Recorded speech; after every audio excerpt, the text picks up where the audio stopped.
এই যে সাইদি সাহেবের যে সম্মান, যেই মহব্বত, যেই ভালোবাসা মানুষ দেখাইছে, আপনারা সাক্ষী দেন। আপনাদেরকে 2000 করে টাকা দিছে যে সাইদি সাহেবের নামে আপনারা ভালো কথা কইেন, তাই কি দিছে? জোরে কথা, তাই কি দিছে? কি জন্য বলতেছেন? তার মুখের ওয়াজ শুনে শুনে আপনারা নামাজ শিখছেন, রোজা করা শিখছেন, পর্দা করা শিখছেন। ওই মানুষটার মুখের কথা শুনে সে মদখোর মদ ছাড়ছে, জুয়াখোর জুয়া ছাড়ছে। ওই মানুষটার কথা শুনে হারামখোর হারাম কাজ ছেড়ে দিয়েছে। ওই মানুষটার কথা শুনে বেনামাজি নামাজি হয়েছে। ওই মানুষটার কথা শুনে বেপর্দা মায়েরা পর্দা নিশি হয়ে গিয়েছে। এটাই হলো মহাসত্য কথা। তার মহব্বতে, তার ভালোবাসায় আপনারা সাক্ষ্য দিচ্ছেন, ঠিক কিনা বলুন? বিশ্বনবী মুহাম্মদুর রাসূলুল্লাহ সাল্লাল্লাহু আলাইহি ওয়াসাল্লামের সাহাবী হযরতে উযাইর বিন হুযাইর রাদিয়াল্লাহু তাআলা আনহু রাত্রি বেলায় ইশারের নামাজের পরে ঘরের বারান্দায় অথবা উঠানের কাছে তাহার চলার বাহন একটি ঘোড়া ছিল। ঘোড়াটিকে একটি খুঁটির লগে বেঁধে হযরতে উযাইর রাদিয়াল্লাহু তাআলা আনহু কুরআনুল কারীমের তেলাওয়াত করা শুরু করে দিলেন। উযাইর বিন হুযাইর রাদিয়াল্লাহু তাআলা আনহু কুরআনুল কারীমের তেলাওয়াত করেন। আর তাহার একমাত্র সন্তান ইয়াহইয়া বিন উযাইর, উনি ঘোড়ার পিছন সাইডে দাঁড়াইয়া আছে। নবীর সাহাবী উযাইর বিন হুযাইর রাদিয়াল্লাহু তাআলা আনহু কুরআনুল কারীমের তেলাওয়াত শুরু করে দিলেন। এ কাবিলা পাড়ার মুসলমানেরা, ও আমার বাবারা, পর্দার অন্তরালের মায়েরা, কোরআনের মজলিসে বসে ঠকেছেন না ঠকেন নাই? রাসূলের হাদিস শুনুন আর শুনে শুনে বোঝার চেষ্টা করুন। এই রাত জেগে জেগে উলামায়ে কেরামের কথা শোনার ভিতরে কতটা ফায়দা, কতটা লাভ রয়েছে। আজকে হয়তো লাভটা চোখে পড়ে না। হাসরের মাঠে যখন মাথার অর্ধ হাত উপরে সূর্যটা থাকবে, সূর্যও যখন তাহার নিজ তাপমাত্রা শক্তিকে প্রয়োগ করে সম্পূর্ণ শক্তি দিয়ে যখন আমাদের মাথার উপরে যখন তাপ দেওয়া শুরু করবে, মানুষের মাথার মগজগুলো গলে গলে জমিনে পড়ে যাবে, মাটির জমিন তামা হয়ে যাবে। পৃথিবীর পাপিষ্ঠ মানুষগুলোর গা থেকে যখন ঘামগুলো জোরে জোরে জমিনে পড়বে, পাপ অনুসারে কারো হাঁটু পানি, কারো কোমর পানি, কেউ বা সমুদ্র সৈকতের মতো মানুষ অতল গভীরে যখন সাঁতরাইতে থাকে তেমন সাঁতরাইতে থাকবে। সেই সময় বুঝে আসবে এই কোরআনের মর্যাদা কতটুকু, কোরআনের দরকার, কোরআনের মজলিসে বসার ফায়দাটা কি হয়েছিল। নবীর সাহাবী উযাইর রাদিয়াল্লাহু তাআলা আনহু কুরআনুল কারীমের তেলাওয়াত শুরু করে দিলেন। আল্লাহ তাআলার একটা মাখলুক যা মানুষের উপকারের জন্য আল্লাহ তাআলা সৃষ্টি করেছেন, যে ঘোড়াটি দিয়ে হযরতে উযাইর বিন হুযাইর রাদিয়াল্লাহু তাআলা আনহু চলাফেরা করতেন। যুদ্ধের ময়দানে ইসলামের জন্য, জিহাদের ময়দানে জিহাদ করতেন। যেই ঘোড়া দিয়ে, ঘোড়াটি উঠানে বেঁধে যখন কোরআন তেলাওয়াত শুরু করে দিলেন, নবীর সাহাবী তেলাওয়াত শুরু করা মাত্রই আল্লাহ তাআলার সৃষ্টি মাখলুক ঘোড়া যেন লাফাইতে শুরু করে দিল। আরেকটু জোরে বলা যাবে কি সুবহানাল্লাহ? ঘোড়া লাফায়। নবীর সাহাবী উযাইর বিন হুযাইর রাদিয়াল্লাহু তাআলা আনহু ঘোড়ার লাফ দেখে ভয় পেয়ে গেলেন, কোরআনুল কারীমের তেলাওয়াত বন্ধ করে দিলেন। কি হলো, ঘোড়া লাফাই কেন বুঝে নাই। ঘোড়া যখন নবীর সাহাবীর তেলাওয়াত বন্ধ দেখলেন, ঘোড়া আর লাফাই না, থেমে গেল। আল্লাহর নবীর সাহাবী ভাবলেন ঘোড়া লাফ বন্ধ করে এবার আবার তেলাওয়াত করি, ঘোড়া যেন শান্ত হয়ে গিয়েছে। নবীর সাহাবী তেলাওয়াত আবার পুনরায় যখন শুরু করে দিলেন, শুরুটা করা মাত্রই নবীর সাহাবীর ঘোড়া যেন আবার লাফানো শুরু করে দেয়। নবীর সাহাবী দেখলেন, কিরে ঘটনা কি? ও বন্ধু, আমরা মানুষ যেন আমাদের আকল আল্লাহ তাআলা দিয়েছেন, আল্লাহ তাআলা আমাদেরকে দিমাগ বুদ্ধি দিয়েছেন, বাক শক্তি দিয়েছেন, আমাদের মনের ভাব আমরা বুঝাতে পারি। কথা যদি কেউ না বলতে পারে, সে হাতের ইশারায়, চোখের ইশারায় সে মনের ভাব প্রকাশ করে। কিন্তু আল্লাহ তাআলার এই অবলা বোবা মখলুক, সে কথা বলতে পারে না। কিন্তু নবীর সাহাবীর কোরআন তেলাওয়াত শুরু করা মাত্রই আবার লাফায়। আল্লাহর নবীর সাহাবী না বুঝে সে কোরআন তেলাওয়াত আবার বন্ধ করে দিলেন, ঘোড়াও লাফানো বন্ধ করে দিল। নবীর সাহাবী আবার তৃতীয়বার যখন কোরআন তেলাওয়াত শুরু করলেন, আবার নবীর সাহাবীর ঘোড়া যেন লাফ শুরু করে দিল। আমার ভাইয়েরা, বাবাজিরা আমার, একটু লক্ষ্য করুন, নবীর সাহাবী মাথা খাটানোর চিন্তা করলেন, একটু চেষ্টা করে দেখলেন কি হলো, ঘোড়া লাফাই কেন? আমি কোরআন তেলাওয়াত বন্ধ করে দিলে ঘোড়াও লাফানো বন্ধ করে দেয়, কোরআন তেলাওয়াত শুরু করে দিলে ঘোড়াও যেন লাফানো শুরু করে দেয়, ঘটনা কি? নবীর সাহাবী আবার তেলাওয়াত শুরু করে দিলেন, ঘোড়া আরো স্পিডে লাফ শুরু করে দিল। নবীর সাহাবীর একমাত্র সন্তান ইয়াহইয়া ইবনে উযাইর, সে পিছনে দাঁড়াইয়া ছিল। চিন্তা করলো, ঘোড়া যেভাবে লাফায়, আমার ছোট্ট বালক, আমার কলিজার টুকরা সন্তান যদি ঘোড়ার পায়ের নিচে পড়ে যায়, তাহার দেহ ছিন্ন বিচ্ছিন্ন হয়ে যাবে, সে দুনিয়ার থেকে চলে যাবে, মারা যাবে। এই জন্য নবীর সাহাবী সন্তান ইয়াহইয়াকে সেখান থেকে সরাইয়া নবীর সাহাবী কোরআন তেলাওয়াত বন্ধ করে দিলেন।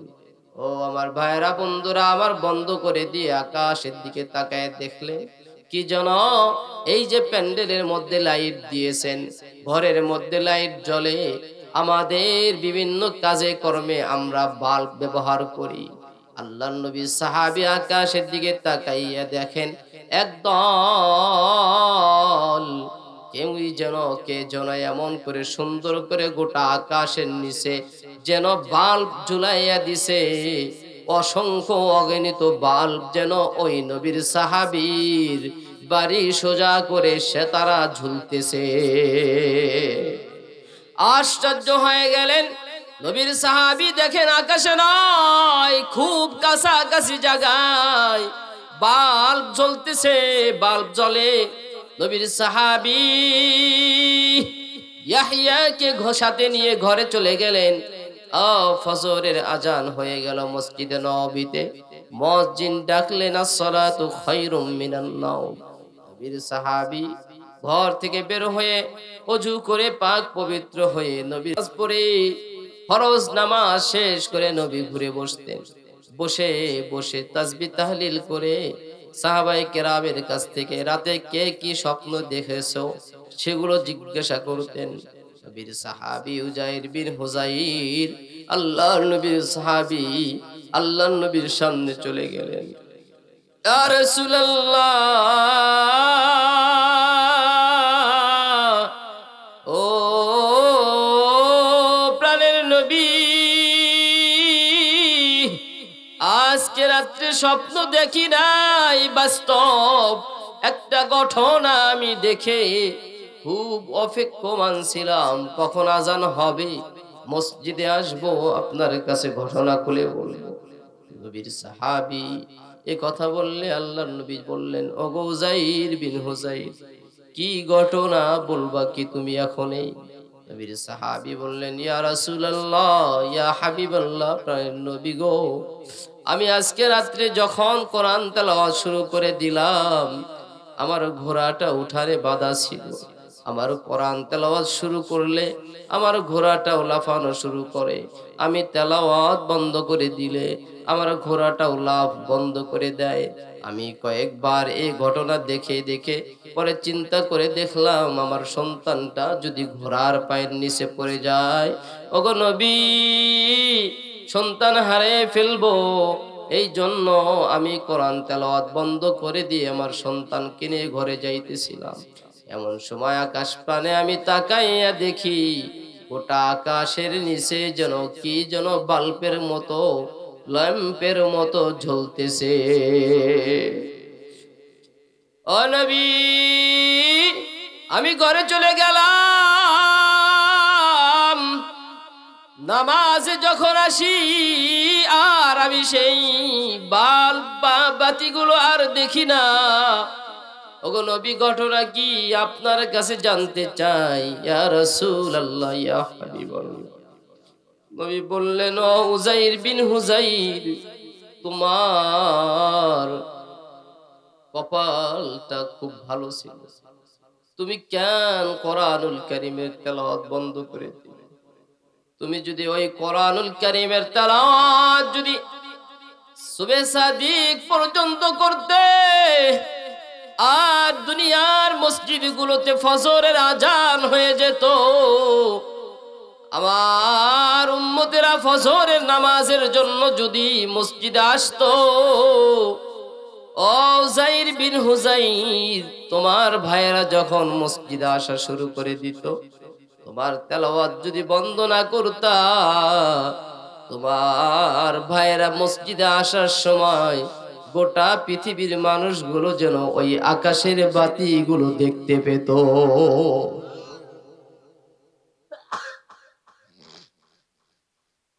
ইয়া রাসূলুল্লাহ, ইয়া হাবিবাল্লাহ, নবী গো, জানতে চাই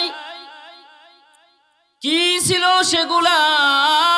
ও নবী, বলেন বলেন কি ছিল, আমি কি দেখেছিলাম? নবী বললেন, রে সাহাবী, তোমার কোরআন তেলাওয়াত শুনে শুনে আল্লাহ তাআলার রহমতের ফেরেশতাগুলো, আল্লাহ তাআলার রহমতের ফেরেশতাগুলো দুনিয়ার আকাশে এসে তোমার তেলাওয়াত শোনার জন্য তারা ওই বাতির মতো মিটমিট করে জ্বলতেছে, যেন তোমার তেলাওয়াত শুনতেছে, আর আল্লাহর ফেরেশতাদের নূরের তাজাল্লি চমকাইতেছিল। সুবহানাল্লাহ। রে সাহাবী, যদি তেলাওয়াত বন্ধ না করতা,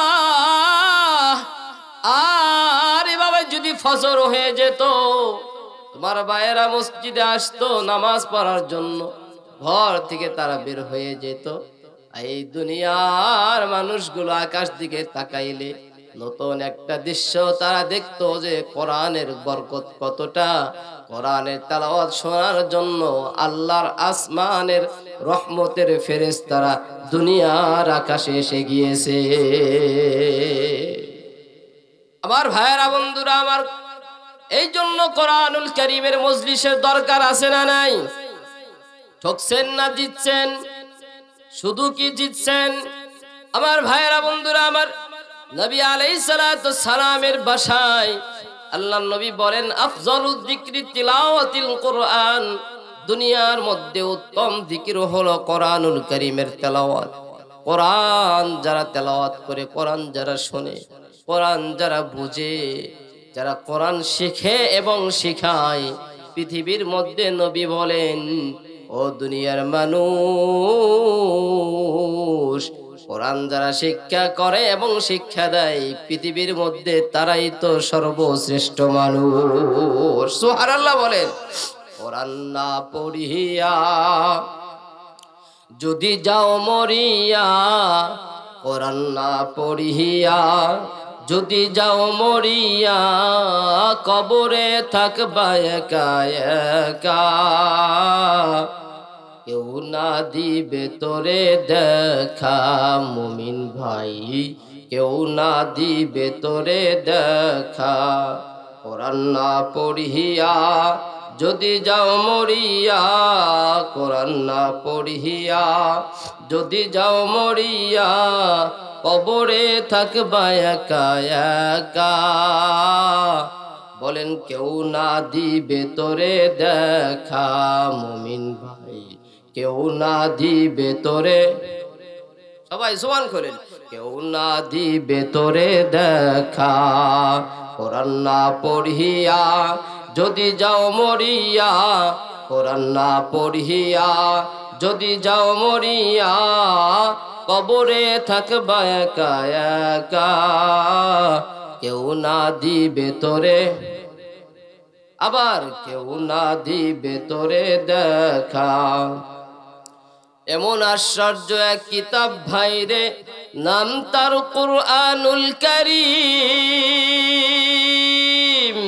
যে মানিবে সেই তো বাইরে আখেরে পাবে জামিন রে, আখেরে পাবে জামিন। ঠিক কিনা বলুন? ও এমন আশ্চর্য এক কিতাব বাইরে, নাম তার কুরআনুল কারীম, যে মানিবে সেই তো বাইরে আখেরে পাবে জামিন রে, আখেরে পাবে জামিন। ওরে কোরআন পড়ো কোরআন ধরো, আল কোরআনের সমাজ গড়ো, কোরআন পড়ো কোরআন ধরো, আল কোরআনের সমাজ গড়ো, আল কোরআনের সমাজ হও নির্মাতা।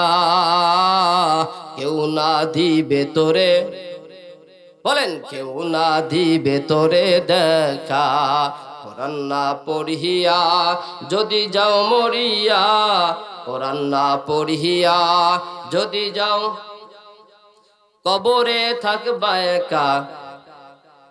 কেউ না দিবে তোরে, আবার কেউ না দিবে তোরে। আল কোরআনের খাদেম যারা, তারা কত ভাগ্যবান। রোজ হাসরে আল্লাহ তাআলা নূরের মুকুট করবে দান রে, নূরের মুকুট করবে দান। সুবহানাল্লাহ বলেন। আল কোরআনের হাফেজ যারা, তারা কত ভাগ্যবান।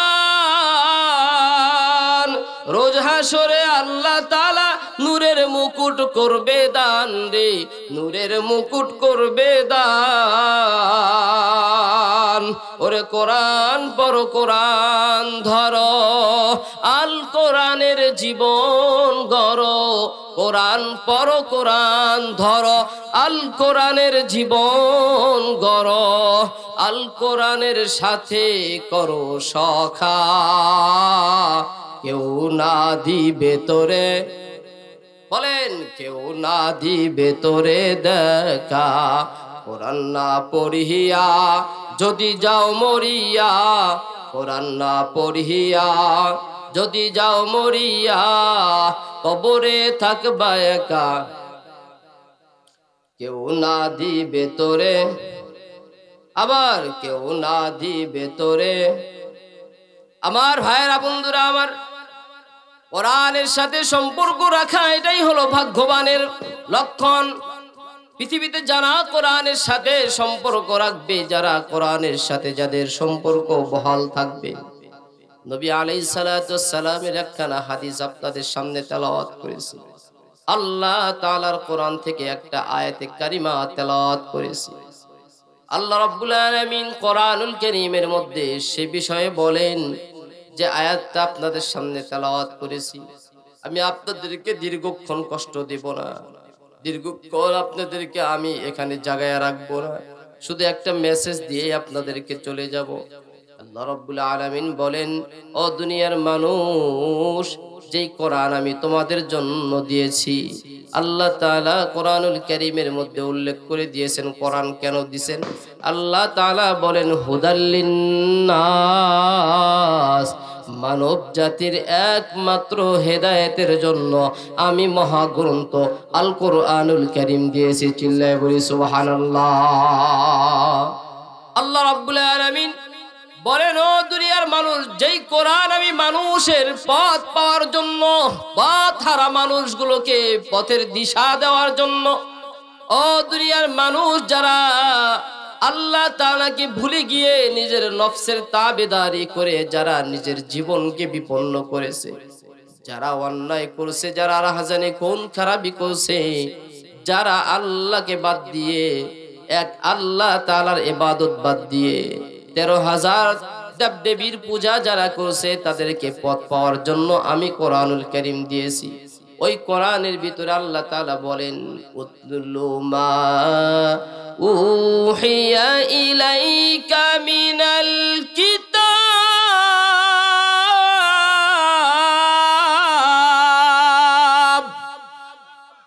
আর একটু জোরে বলুন আল্লাহু আকবার। আর একটা বার বলুন আল্লাহু আকবার। আল্লাহ রাব্বুল আলামিন বলেন, উতলু মা উহিয়া ইলাইকা মিনাল কিতাব।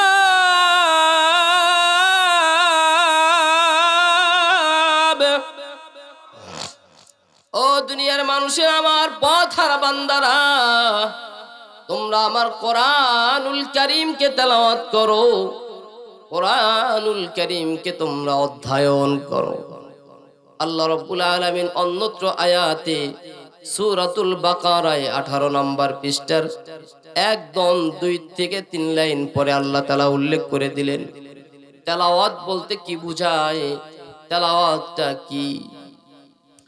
আল্লাহ রাব্বুল আলামিন বলেন, আল্লাযীনা ইয়াতলুনা আয়াতিল্লাহি হাক্কা তিলাওয়াতিহি। আর একটু জোরে বল আল্লাহু আকবার। আল্লাযীনা ইয়াতলুনা আয়াতিল্লাহি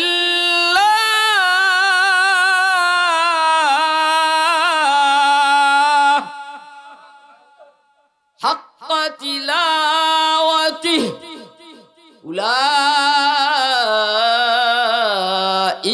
ইউমিনুনা বিহি। আল্লাহ বলেন, ও দুনিয়ার মানুষ, যারা আমার কোরআনুল কারীমের সঠিক তেলাওয়াত করে তারাই হলো পূর্ণাঙ্গ মুমিন। সুবহানাল্লাহ বলেন। যারা কোরআনুল কারীমের সঠিক তেলাওয়াত করে তারাই হলো অরিজিনাল মুমিন। ওমাই ইয়াকফুর বিহি ফাউলাইকা হুমুল খাসিরুন। যারা কোরআনুল কারীমের সঠিক তেলাওয়াত করে না তারাই হলো ক্ষতিগ্রস্ত মানুষ।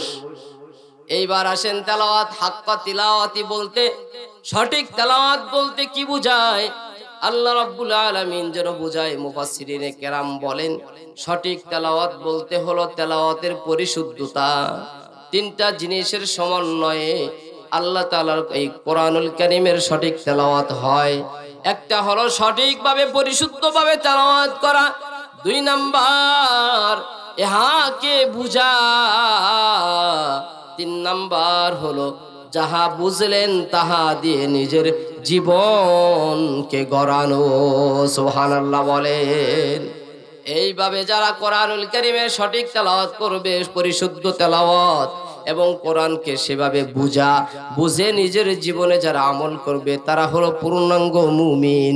আর যারা মুমিন হবে, আল্লাহ তাআলা কোরআনুল কারীমের এই আয়াতকে মানুষকে বোঝানোর জন্য আল্লাহর নবী সাল্লাল্লাহু আলাইহি ওয়াসাল্লামের জবান দিয়ে বের করে দেন। আবার আপনার কলিজার টুকরা মদিনার দুলাল আমিনার কলিজার টুকরা আমার আপনার দয়াল নবী, মায়ার নবী, রহমতের নবী, নবী আরবি সাল্লাল্লাহু আলাইহি ওয়াসাল্লাম তিনি বলেন, ইন্নাল্লাহ তাআলা ইয়ারফাউ বিহাদাল কিতাবি আকওয়ামা ওয়া ইয়াদাউ বিহা আখারিন। ও গোটা বিশ্বের মানুষ সকল তোমরা শোনো, আল্লাহ তাআলা এই কোরআনের মাধ্যমে মানুষকে সম্মান দেয়, আবার এই কোরআনের কারণে মানুষকে পৃথিবীতে লাঞ্ছিত অপমানিত করে। কথা বলেন ঠিক কিনা? কোরআনের সাথে সম্পর্ক আছে, তাদেরকে আমরা সালাম দেই, স্যালুট জানাই, তাদেরকে কত সম্মান দেই। এই যে এখানে বসে কথা বলছি, শীতের মধ্যে মাটিতে বসে আপনারা কথা শুনছেন, এটা আমি রউফুল ইসলাম হাসানির কোনো সম্মান না। আর আপনি যে সেখানে বসছেন, এটাও আপনার কোনো অপরাধ না। আল্লাহ তাআলা এই যে সম্মান, যেই সম্মান আমাদেরকে দিয়েছেন, এটা একমাত্র আমার সম্মান না, এটা হলো কোরআনের সম্মান। ঠিক কিনা বলুন? আবার যারা এই কোরআনের সাথে বেয়াদবি করবে, কোরআনকে নিয়ে যারা বিরূপ মন্তব্য করবে, কোরআনের যারা ভুল ধরতে আসবে, কোরআনের কথা যারা বলে, তাদেরকে ধরে ধরে যারা ফাঁসির কাস্টে ঝুলায়, আল্লাহ তাআলা বলে তুই ফাঁসির কাস্টে ঝুলাইতে পারোস, তাদেরকে তাদের সম্মান কমবে না, বরঞ্চ তোদের মতো বাটপার সিটারদেরকে ৪৫ মিনিট সময় আমি বাংলার জমিনে তোদেরকে দেব না। ঠিক কিনা বলেন? আল্লাহ রাব্বুল আলামিন কোরআনের এই সম্মান আল্লাহ তাআলা কত দিয়েছেন। এই পৃথিবী থেকে কত মানুষ কোরআনের সাথে সম্পর্ক রেখে সম্মানিত হয়েছেন, আবার কত মানুষ কোরআনের সাথে তারা বেয়াদবি করে অসম্মানিত হয়েছেন। আমার ভাইয়েরা, বন্ধুরা, আমার আফ্রিকার একজন মানুষ, নাম তার বেলালে হাবশি, একজন কালো কুচ্ছিতবাদী, একজন কালো কুচক্ত নামাজে মসজিদে আজান দিত। এরা হলো আল্লাহর ঘরের মুয়াজ্জিন। এদেরকে আল্লাহ তাআলার বান্দারা অটো চিনে ফেলবে। লম্বা গলাওয়ালা মানুষগুলো হলো আল্লাহ তাআলার ঘরের মুয়াজ্জিন। সম্মান, সম্মান দেখেন, কোরআনের সম্মান। বেলাল মসজিদের মিনারায় উঠলেন, আজান দেয়। আল্লাহর নবী আজান শুনে শুনে মসজিদে আসে, সাহাবীরাও আসে। কিছু সাহাবী নবীর কাছে বললেন, নবী গো, কত কণ্ঠ সুরওয়ালা, কত সুন্দর সাহাবী এখানে আছে, যাদের তেলাওয়াত কত সুন্দর, আরবি হরফের উচ্চারণ গুলো সুন্দর। ওগো নবী, আপনি তাদেরকে দায়িত্ব দিলে তো ভালো হইতো, কারণ মুয়াজ্জিনের আজান যদি সুন্দর হয়, এলাকার মানুষগুলো খুশি হয়। ঠিক কিনা বলুন? ওগো নবী, আপনি বেলালকে বাদ দিয়ে যদি অন্য কাউকে যদি মুয়াজ্জিন বানায় দিতেন। নবী বললেন, ও তোমরা কি চাও বেলালকে বাদ দিয়ে অন্য কাউকে মুয়াজ্জিন বানায় দিব? আল্লাহর নবীর সাহাবী বেলালের কাছে কথা চলে গেলেন। নবীর সাহাবী বেলালের হৃদয়ের ভিতরে কষ্ট পেল। নবী আলাইহিস সালাতু ওয়াস সালাম জানায় দিলেন, রে সাহাবীরা, আমার বেলালকে আমি মুয়াজ্জিন বানায় দিয়েছি, এমনি নয়, আমার বেলালকে মুয়াজ্জিন বানায় দিয়েছি। আমার বেলাল মসজিদের মিনারে উঠে যখন বলে, আশহাদু আন্না মুহাম্মাদুর রাসূলুল্লাহ,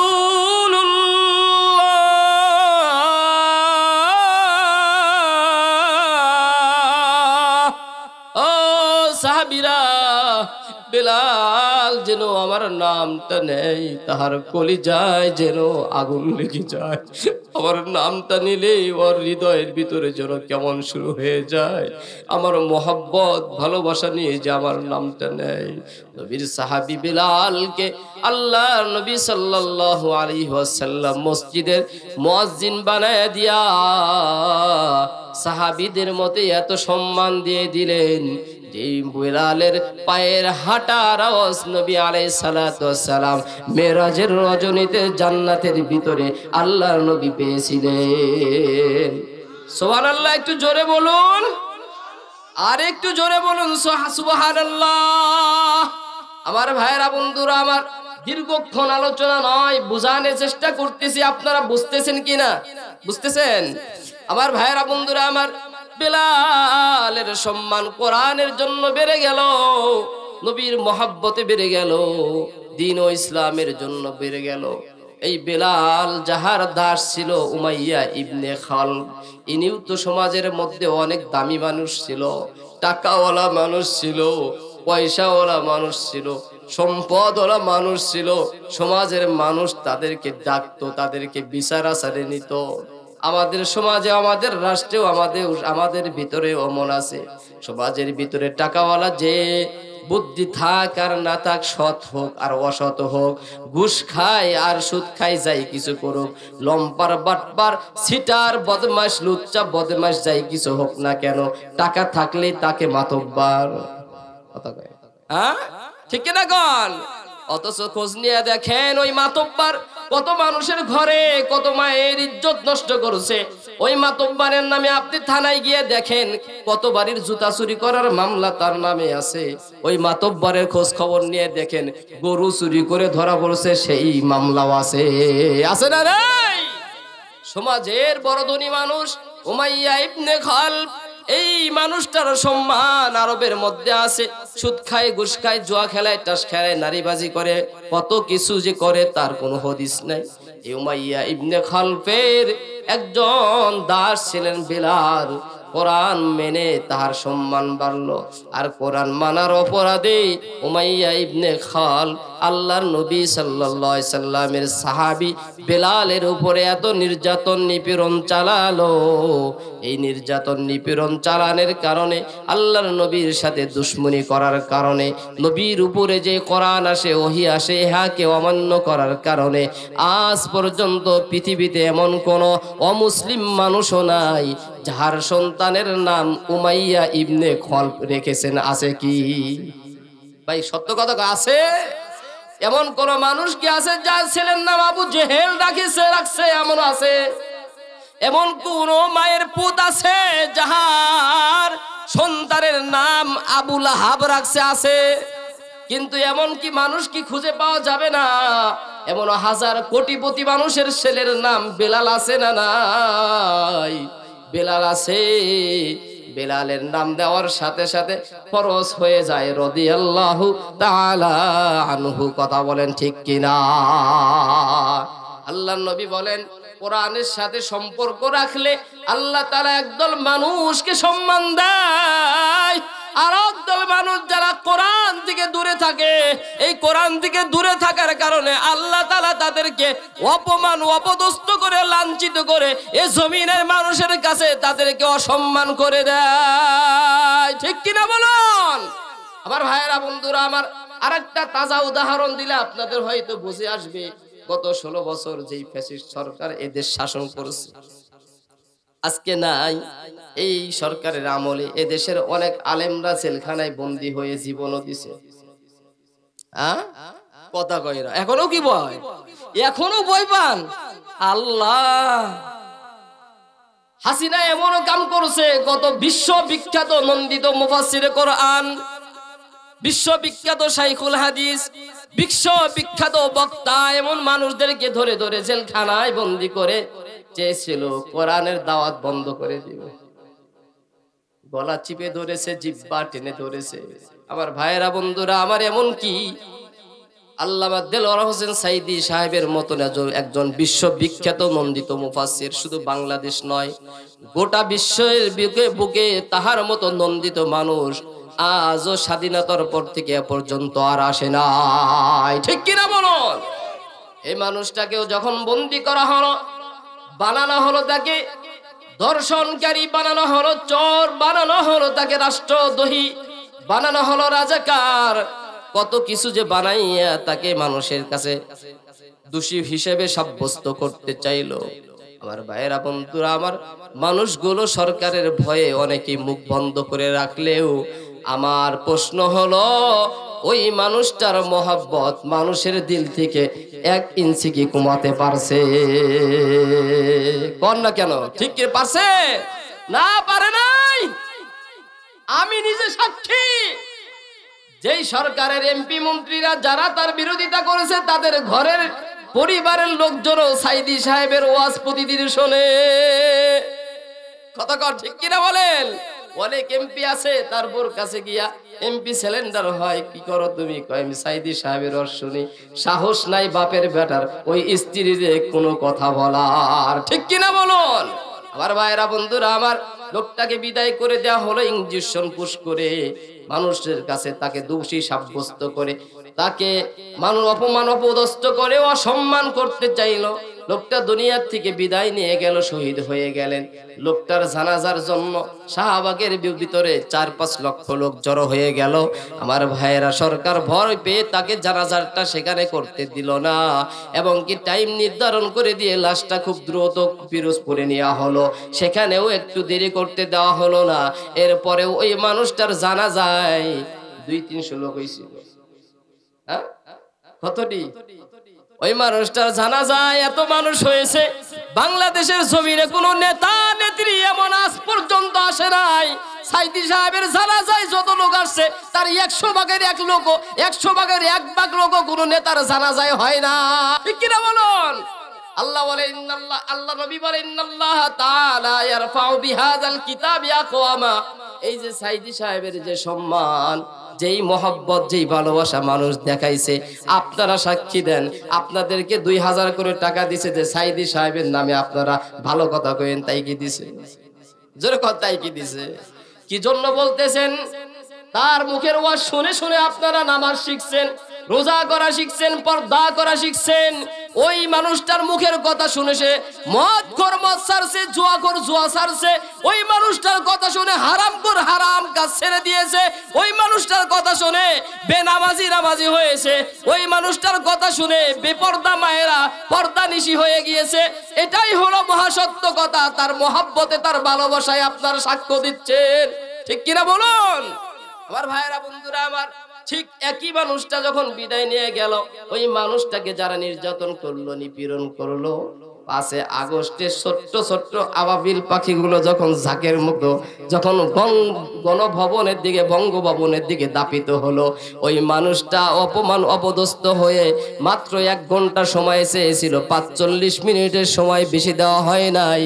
দিনের বেলা খাবারের জন্য যেই খাবার তৈরি করেছিল, আল্লাহ কয় ভাগ্যে খাবার রাখি নাই, এখান থেকে তোর খাবার রাইখে ওদের জন্য রেখে দে, তোরা চলে যা। ঠিক কিনা বলুন? এটাই হলো কোরআন, এটাই হলো হাদিস, এটাই হলো মহা চিরন্তন সত্য কথা। ঠিক কিনা বলুন? কষ্ট লাগতেছে? হ্যাঁ, ছেড়ে দিব কাকা, ছেড়ে দিব?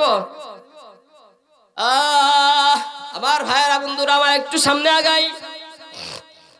আল্লাহ রাব্বুল আলামিন বলেন, উতলু মা উহিয়া ইলাইকা মিনাল কিতাব।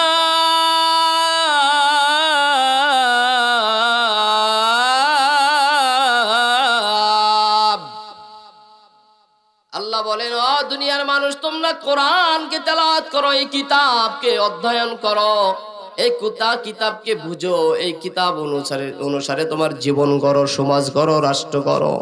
তোমার এই কিতাব অনুসারে যদি রাষ্ট্র চলে, তোমার এই কিতাবের বিধান দিয়ে যদি সমাজ চলে, তোমার এই কিতাব যদি তোমার জীবনে তুমি ফিট করো, তাহলে যেই মানুষটার জীবন চলবে কোরআনের বিধান অনুসারে, ওই মানুষটা হাজার হাজার কোটি টাকা কলম দিয়ে, খোসা দিয়ে টাকা কামাই করে বাহিরে নিয়ে জমা করে বেগম পাড়া তৈরি করতে পারবে না।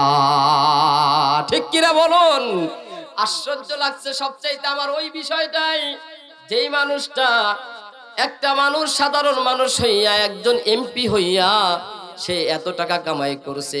একটা এমপি, একজন মানুষ, একটা মানুষের জীবন হলো একটা মানুষ মাত্র 60 থেকে 70, 80, 90 বছর বাঁচে। এই মানুষটা, আমার একটা জীবন 70 বছরের জীবনের জন্য আমার কত বাড়ি দরকার, কত গাড়ি দরকার, কত টাকা দরকার, তাদের যে কত টাকার ক্ষুধা ছিল। মাত্র একটা এমপি, সেই মানুষটা এত টাকা অবৈধভাবে কামাই করছে, 800 বাড়ি বেগম পাড়ার ভিতরে তৈরি করেছে। নাউজুবিল্লাহ বলেন। আপনাদের কাছে জানতে চাই, একটা এমপির যদি বেতন হয় 1 লাখ টাকা, 5 বছরে একটা এমপি কয় লাখ টাকা কামাইতে পারবে? বছরে 12 লাখ, 5 12 কত হয়? 60 লাখ। 60 লাখ টাকায় কি বেগম পাড়ায় 800 বাড়ি কামাই হয়? বোঝা গেল 800 বাড়ি যদি একটা মানুষ যদি কামাই করে তৈরি করে থাকে, ওই মানুষটা যে চিরন্তন ভাবে যে অসৎ, এত কোনো সন্দেহ করলেও গুনাহ হয়ে যাবে। ঠিক কিনা বলুন? সন্দেহ হবে না? কারণ হলো 60 লাখ টাকায় তো একটা বাড়ি হয় না, এক একটা বাড়ি তো কয়েক বিলিয়ন ডলার খরচ করে এরা নির্মাণ করছে। আমার জানার বিষয় হলো বেটা তুই কত বাড়ি তোর দরকার? এক বাড়িতে এক রাত ঘুমালে 800 বাড়িতে ঘুমাতে হলে প্রায় 3 বছর লাগবে। বছরে 360 দিন, 65 দিন, 365 দিন যদি 365 বাড়িতে ঘুমায় তাহলে 800 বাড়িতে ঘুমাতে হলে কয় বছর লাগবে?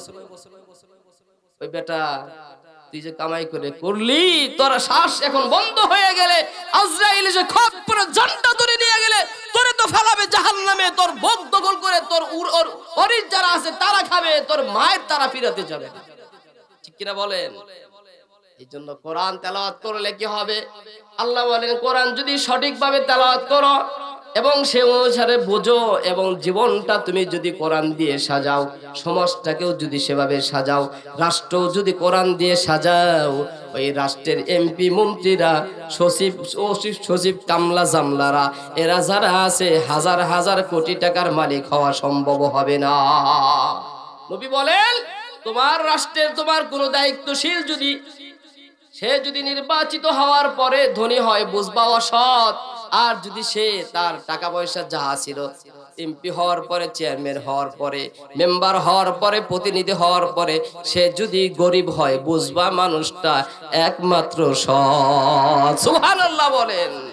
এদেশের সৎ এমপি মন্ত্রীও চলে গিয়েছে, অসৎ এমপি মন্ত্রীও চলে গিয়েছে, আমরা সব দেখছি।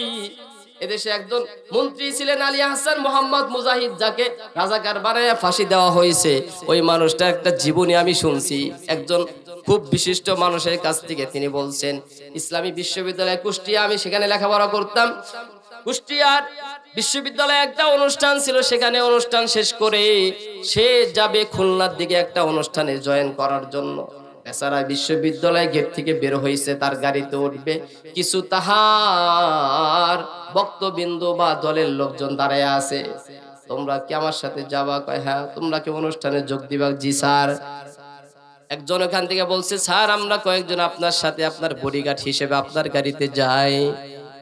সাথে সাথে আলী হাসান মোহাম্মদ মুজাহিদ পকেট থেকে তাহার ব্যক্তিগত বেতনের টাকা বের করছে, হাতে ধরায় দিয়েছে। স্যার কি করব? কয় এইটা হলো তোমাদের গাড়ি ভাড়া, রাস্তায় গাড়ি আছে, গাড়িতে উঠে তোমরা সমাবেশে যাবা।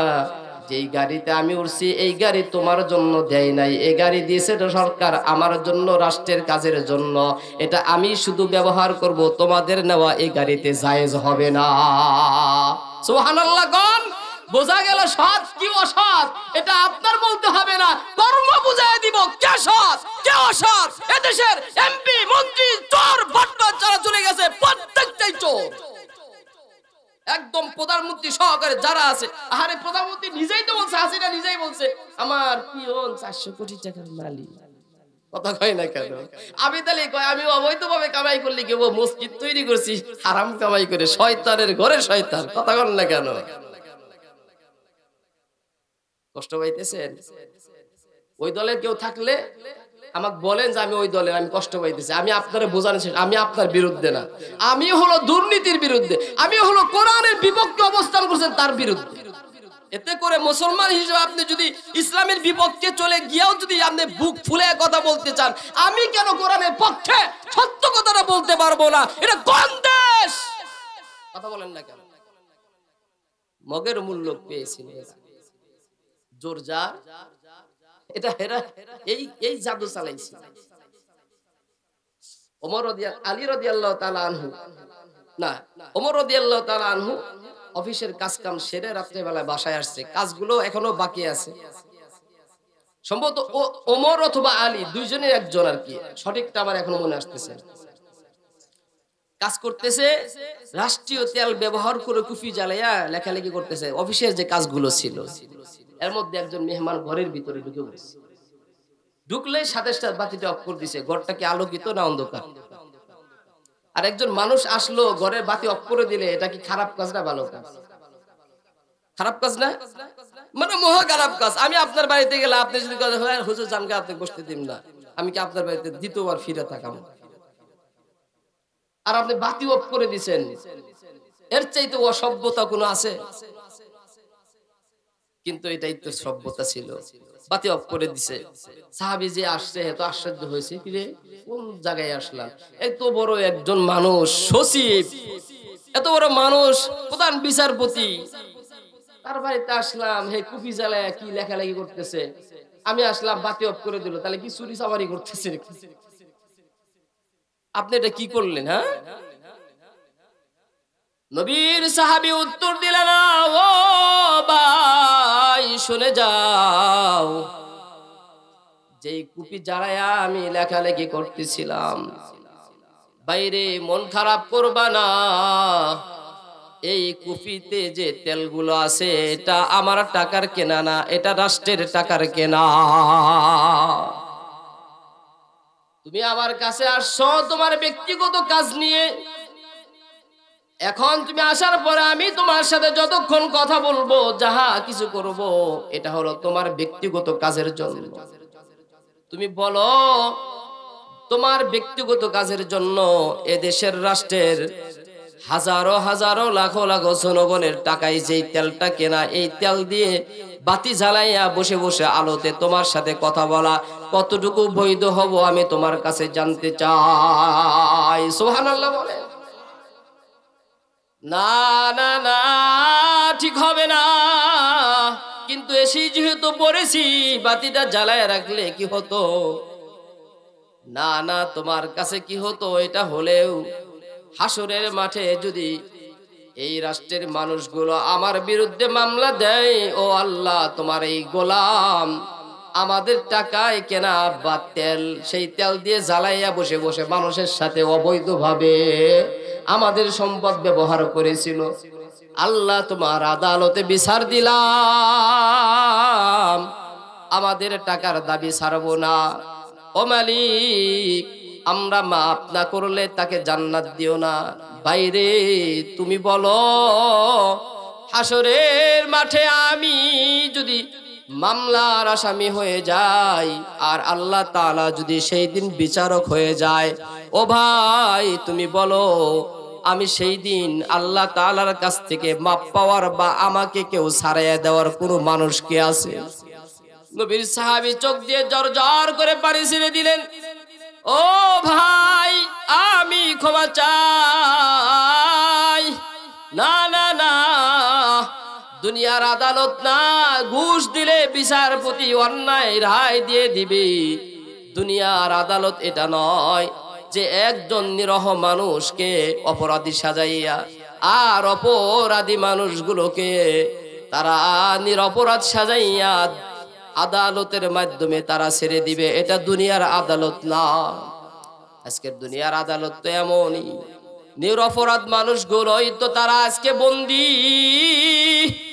এই 16 বছর তো নিরপরাধ মানুষগুলোই তো, অধিকাংশ নিরপরাধ মানুষ, নামাজি দিনদার মানুষগুলো তারা বন্দী।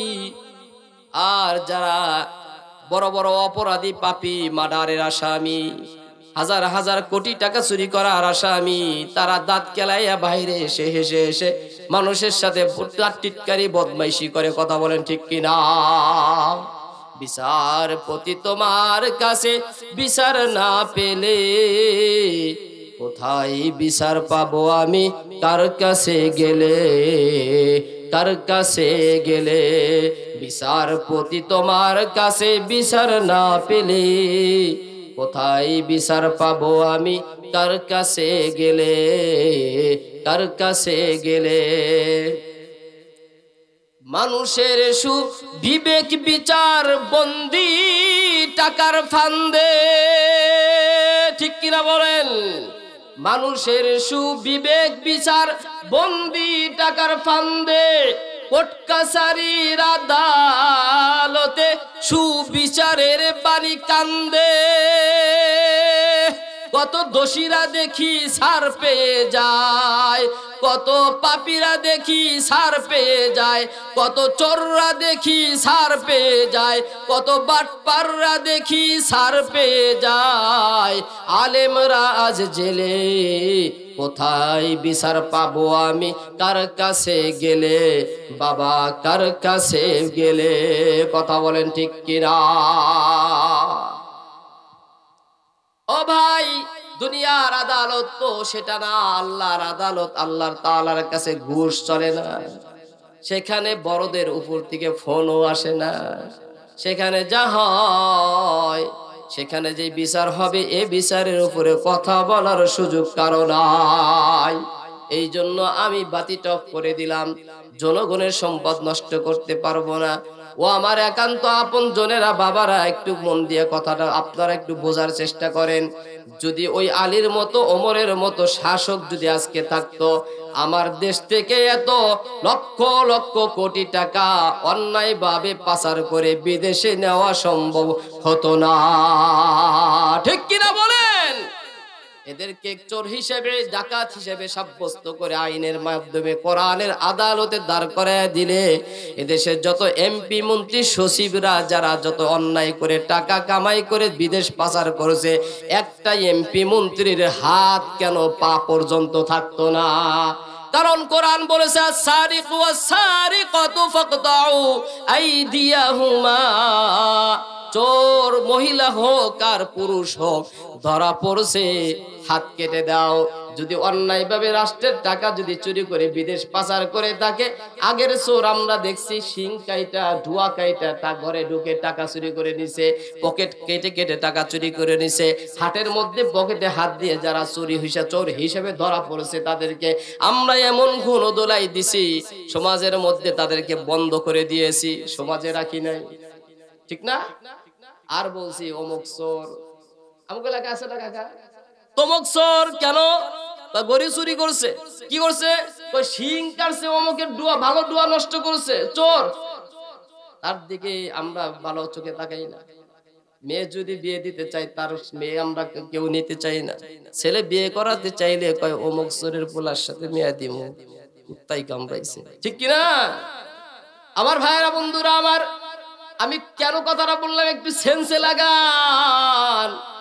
একটা চোর রাত্রে বেলায় ডুয়া কাইটা কষ্ট করে যদি ঘরে ঢোকে 10,000 টাকা চুরি করছে ধরেন, একটা লোক হাটে চুরি করতে গিয়ে পকেটের থেকে আপনার 5,000 টাকা, 500 টাকা চুরি করছে, এর চেয়ে বেশি কোটি টাকা তার নিতে পারে না। যদি ধরা পড়ে, আপনারা আমরা গণদোলাই দেই, সমাজের বন্ধ দিয়ে দেই। কেন? সে চোর। তার মেয়ে, তার ছেলের সাথে, মেয়ের সাথে আমরা কোনো আত্মীয়তা করি না চোর হিসেবে। আজকে ডিজিটাল বাংলাদেশে ডিজিটাল কায়দায় যারা চুরি করছে, আমরা তাদের সাথে ছেলে মেয়ে বিয়ে দিতেও পারি না। ঠিক কিনা বলেন?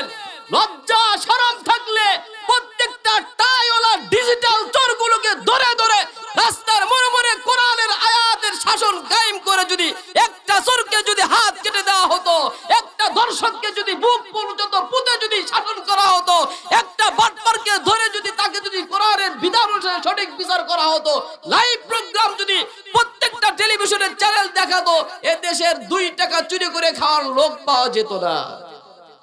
ইফটিজিং তো দূরের কথা, স্বপ্ন দোষ সবটি বন্ধ হয়ে যাইত। ঠিক কিনা বলেন? চোর প্রতিষ্ঠিত করছে এরা, তাই পড়া সব চোর। যারা আজকে আমাদের সার হয়ে আছে, সব সার হলো চোর। কষ্ট পাইতেছেন আমার ভাইরা, বন্ধুরা আমার? বেশি লম্বা করা যায় না, আরো কথা ছিল কিন্তু সময় নাই, কথা বলা যায় না, ছোট করে দিতে হয়। তাহলে কোরআন পড়লে মানুষ ভালো হয় না খারাপ হয়? না না না, কোরআন পড়লে মানুষ ভালো হয় না খারাপ হয়। আজকে তারা চুরি বাটপারি করে হাজার হাজার কোটি টাকা কামাই করে এতটা পাওয়ারফুল হইছে। ফেরাউন পাওয়ারফুল হওয়ার পরে বলছিল, আনা রব্বুকুমুল আলা, আমি তোদের বড় খোদা। আর বাংলাদেশের ফেরাউনের আত্মীয় স্বজন যারা ছিল, এরা প্রায় বলার কাছাকাছি চলে গিয়েছিল। কতক্ষণ ঠিক কিনা?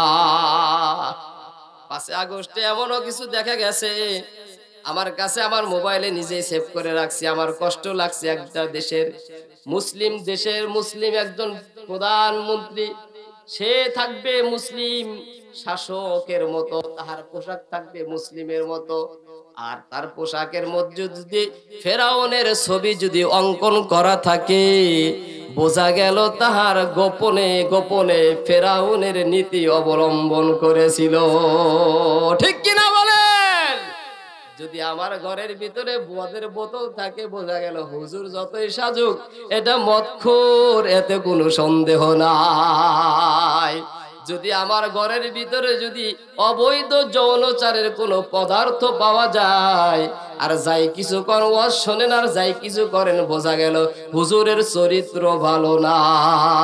যদি এটা সত্য হয়, তাহার ঘর থেকে যাহা কিছু পাওয়া গেছে, আমাদের চিন্তাও এটাও সত্যই কথা। কথা বলেন ঠিক কিনা?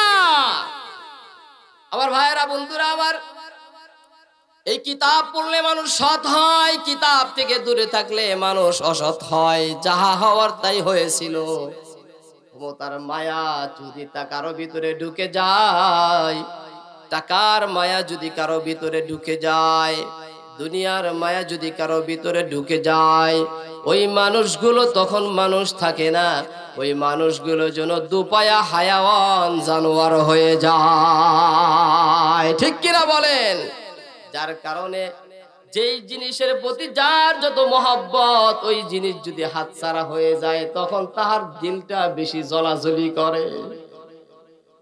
দীর্ঘদিন ক্ষমতায় থাকার পরে চেয়ারের সাথে এমন মহব্বত হয়েছিল, ক্ষমতার প্রভাব এতটাই তার ভিতরে কাজ করেছিল, এখন ক্ষমতার বাহিরে থেকে এত জ্বলাজ্বলি করে, যার কারণে বলে কাছাকাছি আসি চট করে এসে পড়বো। ঠিক কিনা বলেন? এই জন্য আমিও সুরে সুরে বলতে চাই, চট করে যদি আসো, এই দেশের জনগণ তোমার জন্য অপেক্ষা করে। কি করবে জানো? বুবু আইসো, বুবু আইসো গো, আসলে তোমায় রাখবো আইনা ঘর। এটা হলো দেশের জনগণের মনের কথা। আমি সুরে সুরে আমি বলছি, বলবো নাকি? কথা বলে বলবো, জোরে বলে বলবো কিনা? না করলে বলবো না। আর যদি কোন যে না বলেন, তাহলে চেষ্টা করে দেখি পারা যায় কিনা, ইনশাআল্লাহ। বুবু আইসো, আপা আইসো গো, আসলে বুবু তোমায় রাখবো আইনা ঘর। বলেন, আসলে বুবু তোমায় রাখবো আইনা ঘর। আইনা ঘরের কথা কেন বললাম? এটা তো উনি সৃষ্টি করেছে, তাহলে তার ঘরে তাকেই থাকতে দেওয়া উচিত। বুঝতে পারবে যাদেরকে আইনা করে রেখে যাদেরকে বিদায় করে দেওয়া হয়েছে, তাদের জ্বালাটা কি মজাটা কি বোঝার জন্য তাকে ওই ঘরেই রাখা দরকার। ঠিক কিনা বলেন? চট করে আসুক, আমরা চট করে ঢুকে দিই ইনশাআল্লাহ। ঠিক কিনা বলেন? বুবু আইসো, বুবু আইসো গো, আসলে আপা তোমায় রাখবো আইনা ঘর। আসলে আপা চট করে রাখবো তোমায় আইনা ঘরে। আসলে আপা চট করে রাখবো তোমায় আইনা ঘরে। মজায় মজায় রাত দিন করবা পার। ঠিক কিনা বলেন? মজায় মজায় রাত দিন করবা পার। আপা আইসো, আপা আইসো রে, আসলে আপা তোমায় রাখবো আইনা ঘর। আপা তোমার সন্ত্রাস বাহিনী করছে ওরা কত কাহিনী। আপা তোমার সন্ত্রাস বাহিনী করছে ওরা কত কাহিনী। সন্ত্রাসী ওরা করছে বারংবার। ঠিক কিনা বলেন? এরা কখনো আনসার লীগ, কখনো হলো রিক্সা লীগ, কখনো আবার জুতা লীগ। এই যে নানান সময় নানান অপকৌশল, এখন চলতেছে হলো হিন্দু লীগ। যেই ইসকনের আন্দোলন চলছে, এই ইসকনের সাথে ইসকনের সদস্য যতজন, তার চাইতে বেশি হলো এই ফ্যাসিবাদের লোকজন, তারা বেশি। কথা বলেন ঠিক কিনা? হ্যাঁ আমার ভাইয়েরা, বন্ধুরা আমার, এই জন্য তারা এখানে এগুলা কর্মকাণ্ড করে ইসকনের সাথে যুক্ত হয়ে দেশের মধ্যে একটা অরাজক সৃষ্টি করার চেষ্টা করছে। এগুলার দিকে কান দেওয়া যাবে না, কারণ আল্লাহ রাব্বুল আলামিনের কিতাব যাহা বলে আমাদেরকে সেদিকে থাকতে হবে। আমার ভাইয়েরা, বন্ধুরা আমার, আর 10টা মিনিটের মধ্যে আমি আপনাদেরকে ছেড়ে দিব। আবার ভাইয়েরা, আল্লাহ রাব্বুল আলামিন সূরাতুল আনফালের মধ্যে বলেন, ও দুনিয়ার মানুষ, এই কিতাবের কথা তোমরা বিশ্বাস করে যাও। যখন তোমরা দেশের মধ্যে যখন এমন পরিস্থিতি দেখবে যেটা ইসলাম ছাড়া অন্য কিছু যারা চিন্তা ভাবনা করবে, তোমরা তখন নিজেদেরকে তোমরা গুছিয়ে রাখবা। যে কোনো সময় ইসলামের বিপক্ষে কোনো কাজ হইলে তোমরা যেন সবাই ঐক্যবদ্ধ হয়ে প্রতিবন্ধকতা সৃষ্টি করতে পারো, এবং তোমাদের জান এবং মাল যাহা কিছু আছে এগুলা দিয়া তোমরা আল্লাহর রাস্তায় তোমরা জিহাদ করতে পারো। আল্লাহ রাব্বুল আলামিন বলেন, দুনিয়ার মানুষ তোমরা যদি আল্লাহর রাস্তায় নিজেদের সম্পদ যদি ব্যয় করতে পারো, সেই সম্পদ ব্যয় করার দ্বারা তোমাকে আল্লাহ তাআলা পরিপূর্ণ প্রতিদান দিয়ে দিবেন। সুবহানাল্লাহ। আমার ভাইয়েরা, বন্ধুরা আমার, ছোট্ট একটা কথা একদম 5টা মিনিটের মধ্যে বুঝেন। হযরত নবী সুলাইমান আলাইহিস সালাতু ওয়াস সালাম শুধু মানুষের নবী ছিলেন না, নবী সুলাইমান আলাইহিস সালাতু ওয়াস সালামকে বলা হয় হলো বাদশা নবী। তিনি ছিলেন রাজা, রাষ্ট্রের রাজা ছিলেন, রাষ্ট্রের বাদশা ছিলেন। শুধু মানুষের নবী ছিলেন না, নবী সুলাইমান আলাইহিস সালাতু ওয়াস সালামকে আল্লাহ তাআলা এতটা মুজিজা দিয়েছিলেন। নবী সুলাইমান আলাইহিস সালাতু ওয়াস সালামের কথা পশু পাখি শুনছেন, নবী সুলাইমান আলাইহিস সালাতু ওয়াস সালামের কথা জীব জন্তু শুনছেন, জিনেরা শুনছেন। আল্লাহর নবী সুলাইমান আলাইহিস সালাতু ওয়াস সালামের কাছে একজন মানুষ এসে, একটা পাখি এসে বিচার দিল, গো নবী সুলাইমান, আপনার আদালতে আবার একটা বিচার। পাখি যখন বললেন, নবী সুলাইমান, আপনার আদালতে আপনার এই রাষ্ট্রের একজন নাগরিকের বিপক্ষে বিচার। নবী সুলাইমান আলাইহিস সালাতু ওয়াস সালাম বললেন, পাখি কি বিচার? আমি একজন পাখি, মা পাখি, আমি প্রত্যেকদিন আমার গাছের ডালে আমি বাসা বাঁধছি, এই ডালে বাসার মধ্যে আমি ডিম দিচ্ছি। ওই বাসা যেই গাছের ডালে, ওই গাছের মালিক এসে আমার ডিমগুলো নিয়ে নিয়ে খায়। ওগো নবী, আমি একজন মা পাখি, ডিমগুলো থেকে যদি বাচ্চা দেই, আমার বাচ্চার দরদ আমার আছে। নবী গো, আপনার কাছে আমি বিচার দিলাম। আল্লাহ নবী সুলাইমান আলাইহিস সালাতু ওয়াস সালাম লোকটিকে ডাকলেন, ও ভাই, তুমি অমুক গাছের ডাল থেকে তুমি গাছের পাখিকে তুমি কষ্ট দাও, তার ডিমগুলো চুরি করে কেন খাও? তুমি পাখির ডিমগুলো আর খাবে না। ঠিক আছে নবী, আমি আর খাবো না, কিন্তু চোরে না শুনে ধর্মের কাহিনী। নবীর কাছ থেকে ওয়াদা করে যায়, পরের দিন আবার যখন গাছের ডালে যখন বাসায় পাখিতে ডিম দেয়, আবার চুরি করে খায়। নবীর কাছে পাখি আবার এসে বিচার দেয়। এভাবে 3টা দিন চলে গেল। 3 দিন পরে নবী সুলাইমান আলাইহিস সালাতু ওয়াস সালাম এইবার জিনদেরকে ডাকলেন। জিনকে বললেন, ও জিন, শোনো, অমুক গ্রামের অমুক ব্যক্তি, সে তার গাছের ডালে যে পাখিতে ডিম পারে, ডিমটা চুরি করে খায়।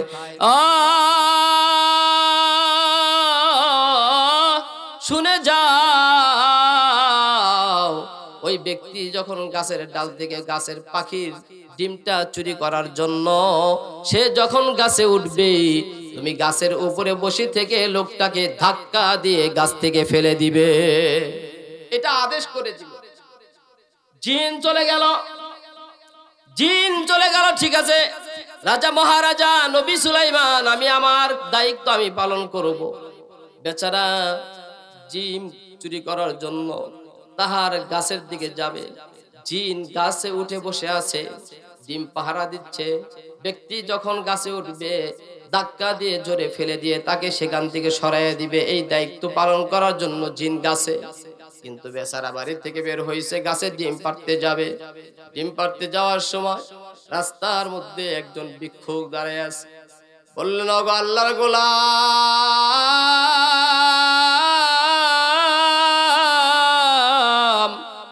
আপনার কাছে আমার আবদার, আমি একজন অনাহারী মানুষ, আমার পেটে বড় ক্ষুধা, আমার পেটে ক্ষুধার যন্ত্রণায় কাতরাচ্ছি। নবী গো, ওগো ভাই, তুমি আমার একটু খাবার দাও। যখন এ কথা বললেন, নবী সুলাইমান আলাইহিস সালাতু ওয়াস সালামের ওই রাষ্ট্রের নাগরিক, ডিম চুরি করে খাওয়া মানুষটা যে বিপদের সম্মুখীন হতে যাবে, এই বিপদের সম্মুখীন হওয়ার আগেই বেচারার কাছে ভিক্ষুক যখন আবদার করলো, বেচারা ওই ভিক্ষুককে কিছু খাবার দিয়ে দিলেন। সুবহানাল্লাহ বলেন। আরেকটু জোরে বলেন সুবহানাল্লাহ। খাবার দিলেন, খাবার দিয়ে ভিক্ষুক চলে গেলেন। বেচারা খাবারটা দিয়ে ওই যে ডিম চুরি করবে গাছের দিকে যাচ্ছে। আমার ভাইরা, বেচারা গাছে উঠবেন, জিন তো গাছের আগায় বসা আছে। ওই ডিম ধরতে আসবে, গাছের উপর থেকে আমি ধাক্কা দিয়ে ফেলে দিব। গাছের নিচে যেন না পরে একটু জোরে ধাক্কা দিতে বলছেন নবী সুলাইমান, এই জন্য জোরে ধাক্কা দিবে। জিনের শক্তি মানুষের শক্তি এক নয়, জিনের শক্তি কিন্তু অনেক বেশি। আর জিন যদি একজন মানুষকে গাছ থেকে ধাক্কা দেয় অনেক দূরে গিয়েই পড়বে, এটাই সাধারণ কথা। যখন গাছ থেকে জিনে ধাক্কা দিবে এমন সময় বেচারা গাছে ওঠার সময় ধাক্কা দিবে, আল্লাহ তাআলার রহমতে দুইজন ফেরেশতা দুই দিক থেকে এসে ওই জিনকে গাছ থেকে ধাক্কা দিয়ে ফেলে দিয়েছে। চিল্লায়ে বলি সুবহানাল্লাহ। আর একটু জোরে বলুন সুবহানাল্লাহ। বেচারা গাছ থেকে ডিম পেড়ে নিয়ে আসলো। এইবার যখন পাখির ডিম ওই দিনও চুরি হয়ে গেল, পাখি নবী সুলাইমানের কাছে গিয়া বলে, আগো নবী, আপনার কথা নাকি জিনে শোনে, মানুষে শোনে, কেউ তো আপনার কথা শোনে না, কিসের বিচার করলেন? আপনার কাছে বিচার দিলাম। নবী সুলাইমান আশ্চর্য হয়ে গেল, কথা তো ঠিক। জিনকে ডাকলেন, জিন তোরে আমি কি দায়িত্ব দিয়েছি, তোর দায়িত্ব কি সঠিকভাবে পালন করছিস? জিন বলতেছে, গো নবী, আপনার কাছে আমি সরি বলা ছাড়া কোনো উপায় নাই। কেন? ওই বেচারা গাছে যখন উঠবে আমি তাকে ধাক্কা দিয়ে ফেলে দিব, কিন্তু আল্লাহর কি কাম, ইলাহি কারখানা। আসমান থেকে দুই দিক থেকে দুইটা ফেরেশতা এসে তাহার সামনে দাঁড়াইয়া গেল। আমি তাকে ধাক্কা দিব তো দূরের কথা, গাছ থেকে আমাকেই উল্টো ধাক্কা দিয়ে অনেক দূরে ফেলে দিয়েছে। আমি এখানে ব্যথা পেয়েছি, সেখানে ব্যথা পেয়েছি। ওগো নবী সুলাইমান, জানি না কি কারণে ওই বেচারাকে আল্লাহর ফেরেশতা হেফাজত করলো। সুবহানাল্লাহ বলেন। নবী সুলাইমান বেচারাকে ডাকলেন, বাইরে আয়, তুই তো বড় অপরাধী, তোরে ডিম খাইতে না করছিলাম, তুই তারপরে ডিম খাস কেন? বেচারা বললেন, ও হুজুর, ও বাদশাহ নবী গো, আমি ডিম চুরি করি, কিন্তু আমার অভ্যাস হয়ে গিয়েছে, পাখির ডিম খাইতে আমার বড় মজা লাগে, কিন্তু তোরে তো ধাক্কা দিয়ে জিনে ফেলে দিব, দায়িত্ব দিলাম, তোরে ধাক্কা দিয়ে ফেলে দিতে পারলো না, উল্টো আমার জিনকে ফেলে দিল ফেরেশতারা। কি এমন আমল করিস যে আমলের বিনিময়ে তোরে আজকে এত বড় বিপদ থেকে আল্লাহ বাঁচায় দিল? নবী সুলাইমান জিজ্ঞাসা করার পরে ওই বেচারা বলতেছে, ও বাদশাহ মহারাজ নবী সুলাইমান, আমি তত বেশি আমল টামল করি না, তবে আমি যখন ডিম চুরি করার জন্য আজকে আমি গাছের দিকে যাই, একজন ভিক্ষুক আমার কাছে একটু আবদার করেছিল একটু খাবারের জন্য, পেটের ক্ষুধার কারণে আমি সেখানে, আমার ওই ভিক্ষুক যখন আমার কাছে সওয়াল করলো, আমার কাছে কিছু খাবার ছিল, আমি দেরি না করে তাকে আমি কিছু খাবার দেই। খাবার দেওয়ার পরে সে আমার কাছে আল্লাহ তাআলার কাছে আমার জন্য দোয়া করে দিলেন। হয়তো নবী সুলাইমান সে কারণেই হয়তো আমাকে আল্লাহ বাঁচাইয়া দিয়েছেন। সুবহানাল্লাহ বলেন। নবী সুলাইমান বললেন, ভাই, আল্লাহর কসম, তোমার ওই দান, তুমি যে দান করেছিলা, ভিক্ষুককে খাবার দিয়েছিলা, এই খাবার, এই দানটা যে করেছিলা, এই দানটাই হলো তোমাকে বাঁচাইয়া দিয়েছে। কারণ নবী হাদিসে বলেছেন, আস-সাদকাতু তারুদ্দুল বালা, কেউ যদি আল্লাহর রাস্তায় দান করে, বালা মুসিবত তাহাকে গ্রেফতার করতে পারে না। সুবহানাল্লাহ বলেন। এই জন্য এই কোরআনের বিধান হলো, তোমার সম্পদ আছে, আল্লাহ রাস্তায় খরচ করবা না, তুমি বিপদে পড়ে যাবা, বিপদে পড়বা বান্দা, তুমি আমার রাস্তায় একটু খরচ করো, একটু দোয়া করো, তোমাকে আমি বিপদ থেকে উদ্ধার করে দিব। ও বন্ধু, এই জন্য সম্পদ দিয়েছে কে বলেন? সম্পদ আমাকে আল্লাহ দিয়েছে, আমার ইনকাম করা, আমার অর্জন করা সম্ভব নয়। আল্লাহ তাআলা যদি আমাকে শক্তি সামর্থ্য না দেয়, কোনো বান্দা একটা কদম দিতে পারবে না, ঠিক কিনা বলেন? যে সম্পদ আল্লাহ দিয়েছেন, এই সম্পদ আল্লাহ রাস্তায় ব্যয় করা, দুনিয়ার মুসিবত এবং আখিরাতের মুসিবত দুটাইকে আল্লাহ তাআলা দূর করে দিবেন। এই যে আল্লাহর ঘর মসজিদ, এই মসজিদের জন্য কোন বান্দা যদি আল্লাহ তাআলার এই ঘরের জন্য একটা ইট পর্যন্ত কিনে দেয়, একটা খেজুর পরিমাণ জিনিস যদি এই মসজিদে কেউ যদি দিয়ে দেয়, আল্লাহ রাব্বুল আলামিন এই ছোট্ট ক্ষুদ্র দানটাকে হাসরের মাঠে লালিত পালিত করতে করতে উহুদ পাহাড় পরিমাণ সমান সম্পদে পরিণত করবেন। আর উহুদ পাহাড় সম পরিমাণ সম্পদ দান করার যেই সওয়াব, বান্দার আমল নামায় এত সওয়াব দেখা দিবে, বান্দা আল্লাহকে বলবে, আল্লাহ এত তো দান করেছিলাম না, তাহলে এত সওয়াব পেলাম কোথা থেকে? আল্লাহ রাব্বুল আলামিন বলেন, ও দুনিয়ার মানুষ, দানটা হলো এমন, মাসালুল্লাযিনা ইউনফিকুনা আমওয়ালাহুম ফি সাবিলিল্লাহ কামাসালি হাববাতিন আমবাতাত সাবআ সানাবিল। ও বান্দা, একটা দান হলো একটা শস্য দানার মতো। একটা শস্য দানা যদি মাটিতে ফেলে দাও, একটা গাছ হয়, গাছ থেকে 7টা ডাল হয়, প্রত্যেকটা ডালে 100 করে দানা হয়। বোঝা গেল একটা গাছে যদি 7টা ডাল হয়, 7টা ডালে 700 দানা হয়। আল্লাহ রাস্তায় 1 টাকা দান করা মানেই হলো আল্লাহ তাআলা সেটাকে 700-তে পরিণত করে দেয়। সুবহানাল্লাহ। ওসমান গনি রাদিয়াল্লাহু তাআলা আনহু খেলাফতের দায়িত্ব ছিলেন হলো আবু বকর। খুব দুর্ভিক্ষ, অনেক দুর্ভিক্ষ, বাজার ঘাট সব জায়গা খাবার নাই, রাষ্ট্রের মানুষ না খেয়ে মারা যায়। ওসমান গনি রাদিয়াল্লাহু তাআলা আনহু বাহির থেকে, সে তো ব্যবসায়ী ছিল, কিছু পণ্য প্রায় 50 মন গমের একটা পণ্য, একটা চালান মদিনার শহরের দিকে নিয়ে আসলেন। যখন শহরের বর্ডার এলাকায় ঢুকছে, সাথে সাথে মদিনার কিছু বিশিষ্ট ধনী মানুষরা তারা দৌড়ায় চলে গেলেন যে বন্দরে জাহাজ আইছে গমের, আমরা যাই সেটা কিনে এনে মদিনার মানুষদেরকে খাওয়াবো। ওসমান গনি রাদিয়াল্লাহু তাআলা আনহু গাছের খাদ্যের কাছে দাঁড়িয়ে আছে। সাহাবীরা গেলেন, বললেন, ভাই ওসমান, তোমার কাছে আমরা আসলাম কি, তুমি যেই পণ্যগুলো নিয়ে আসছো, তোমাকে যেই টাকা দিয়ে কিনে আনছো তার 50% আমরা লাভ তোমাকে দেব, দিয়া তুমি আমাদের সম্পদ দিয়ে দিবা, পণ্যগুলো নিয়ে মদিনার মানুষকে খাওয়াবো। ওসমান বলতেছেন, ভাই রে, তোমরা আমাকে 50% লাভ দিবা, আর তোমাদের চাইতে আমাকে একজনের আমার এই চালানের দাম বলছে 700% বেশি দাম দেবে, এখন তোমাদেরকে দেব না তাদেরকে দেব?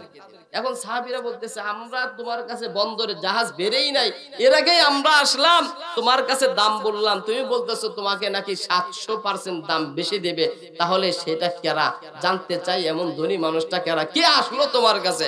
বলতেছে, ভাই, এই দান 700% বেশি দিয়ে আমার কাছ থেকে এই গমগুলো কিনে নিয়েছে কে জানেন? নবী চলে গিয়েছে বহুদিন আগে, তার উপরে কোরআন নাজিল হয়েছিল, সেখানে আল্লাহ বলেছে, বান্দার দানকে আমি 700-তে আমি পরিণত করি। আমি জানি আল্লাহ তাআলা আমি যদি এগুলা দান করে দেই, হাসরের মাঠে আমাকে 700 গুণ বৃদ্ধি করে দিবে। এখন তোমরা যদি আমার কাছে নিতে চাও 1000 গুণ বেশি দাম দিবা, তাহলে দেব। সুবহানাল্লাহ বলেন। এটা হলো দান। এই জন্য আল্লাহর ঘর মসজিদের জন্য এমন কে আছেন, 5,000 টাকা দিবেন, 500 টাকা দিবেন, 1000 টাকা দিবেন আল্লাহর ঘর মসজিদের জন্য। এখান থেকে কোরআনের প্রচার হবে, নামাজ হবে, মসজিদে আজান হবে, আল্লাহ তাআলা দ্বীনের কথা হবে, ইবাদত হবে। একটা মানুষ একটা মসজিদ তৈরি করতে পারে না। একটা মানুষ যদি 10 টাকাও যদি একটা মসজিদে দেয়, ওই মসজিদে যতজন সেজদা দিবে প্রত্যেকটা সেজদার সওয়াব ওই বান্দার আমলনামায় আল্লাহ তাআলা দিয়ে দিবেন। সুবহানাল্লাহ বলেন।